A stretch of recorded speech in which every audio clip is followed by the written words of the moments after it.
नमस्कार मित्रों, मेरा नाम है हर्ष रॉय और आज के इस वीडियो में मैं आपसे बात करने वाला हूं इंटरनेट के बारे में।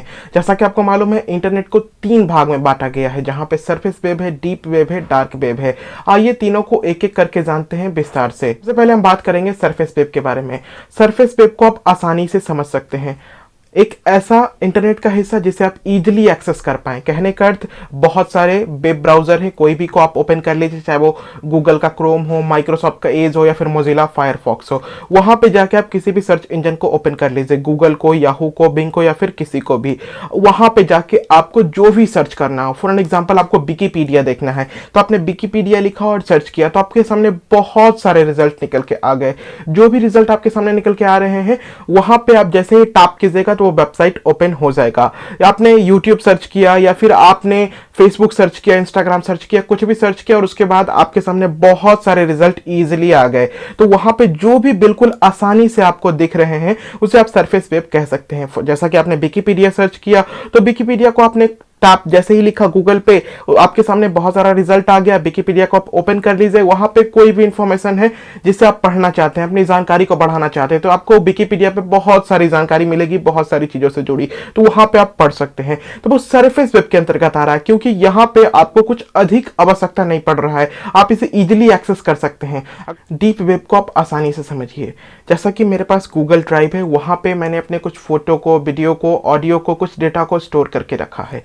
अब आप चाहें तो नॉर्मल गूगल सर्च या फिर किसी प्रकार के कोई सर्च इंजन, बिंग हो या फिर याहू हो, वहां पे जाके अगर आप सर्च करेंगे तो वो आपको एक नॉर्मल गूगल सर्च में नहीं दिखेगा, आप उसका एक्सेस नहीं ले पाएंगे। लेकिन हाँ, अगर आप उसे देखना चाहते हैं तो मैंने जो भी वीडियो अपलोड करके रखा है गूगल ड्राइव में, उसका एक स्पेसिफिक लिंक जनरेट करूंगा और उसे आपके साथ साझा करूंगा। तो उस लिंक के माध्यम से आप उस डेटा को एक्सेस कर पाइएगा, उस वीडियो को देख पाइएगा या फिर जो भी फाइल है उसे देख पाइएगा। तो यहां पे आपको उसे एक्सेस करने के लिए एक स्पेशल परमिशन की आवश्यकता हुई।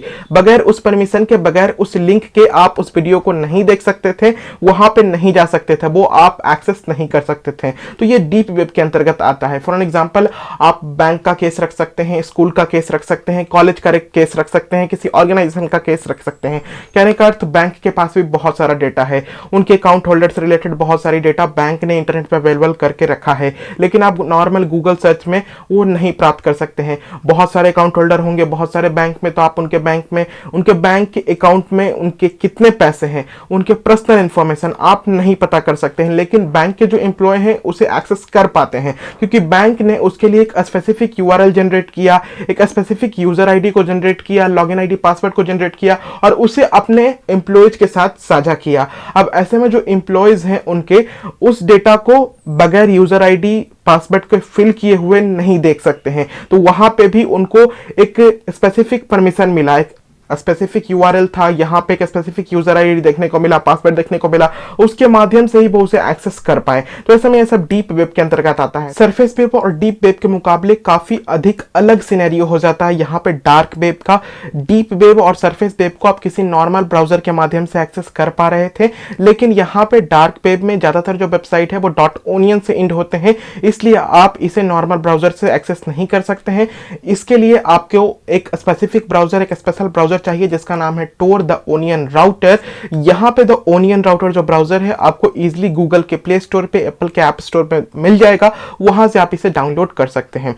देखिए, यहां पे जो भी लोग इस ब्राउजर के माध्यम से किसी प्रकार के डेटा को एक्सेस करना चाहते हैं, यानी कि इंटरनेट को सर्व करना चाहते हैं, तो यहाँ पे वो एनोनिमस हो जाते हैं। कहने का अर्थ, उनकी आइडेंटिटी छिप जाती है।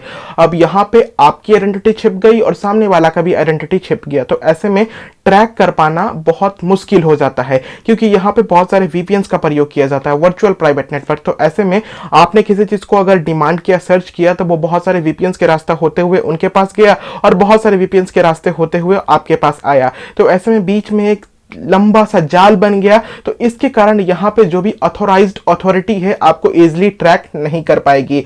अब यहाँ पे अगर इजीली ट्रैक नहीं किया जा सकता है तो कॉमन सी बात है कि बहुत सारे इलीगल कार्य यहाँ पे किया जा सकता है, क्योंकि यहाँ पे जो लोग इलीगल कार्य करना चाहते हैं अपने आप को काफी सुरक्षित फील कर पाएंगे, क्योंकि इजीली उनको ट्रैक नहीं किया जा सकता है।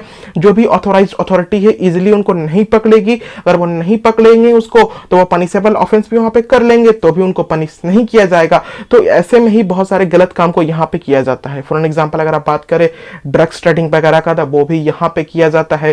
साथ ही साथ अगर कोई मूवी चुराई हुई है तो उसको भी यहाँ पे बेचा जाता है, क्योंकि उनके मन में डर नहीं है, काफी हद तक कम चांस ही है कि उनको पकड़ा जा सकता है। बहुत मुश्किल है उनको पकड़ना, क्योंकि ट्रैक नहीं किया जा सकता है। अब अगर इस प्रकार का कार्य हो रहा है तो ये सवाल भी लाजमी है उठना कि अगर डार्क वेब चलाना इलीगल है या फिर लीगल है।